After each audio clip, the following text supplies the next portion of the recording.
ይህንን ቪዲዮ ሳትመለከቱ ላፕቶፕ ለመግዛት እንዳትሞክሩ። በመጀመሪያ ፎሎ እና ላይክ ማድረጋችሁ እንዳትረሱ። ወይ ልጠብቃችሁ።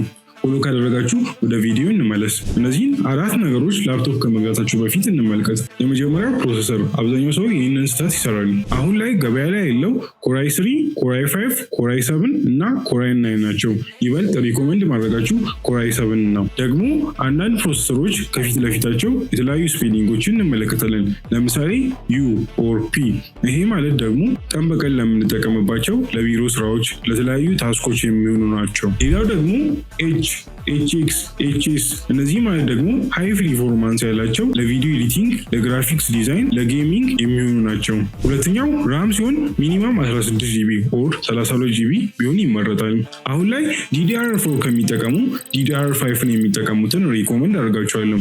ሶስተኛው ግራፊክስ ካርድ ሲሆን የተለያዩ ለቪዲዮ ኤዲቲንግ ስራዎች፣ ለግራፊክስ ዲዛይን፣ ለጌሚንግ እንደ RTX 3060 ኦር RTX 4070 እመክራቸዋለሁ። ነገር ግን ዴሊ ለምንጠቀምባቸው ኢንቴግሬትድ የሆኑ አይቴል ግራፊክስ UHD 7060 ኦር አይሪስ ኤክስ ብራንዶችን መጠቀም ትችላላችሁ። አራተኛው ስቶሬጅ ሲሆን ይሄ ራም ሳይሆን 1 ቴራባይት SSD ካርድ ሲሆን አሁን ላይ ሃይ ፐርፎርማንስ ያላቸውን ስራዎችን መጠቀም ከፈለጋችሁ እንደዚህ አይነት SSD ካርዶችን ብትጠቀሙ ይመከራል። ለእናንተ ይበልጥ አስፈላጊ የሆነው የትኛው ነው? ኮሜንት ላይ ጻፉልኝ። የተለያዩ ላፕቶፖች እና ዴስክቶፖችን ማግኘት ከፈለጋችሁ ካፕሽን ላይ በማስቀምጠው ስልክ ቁጥር ማግኘት ትችላላችሁ።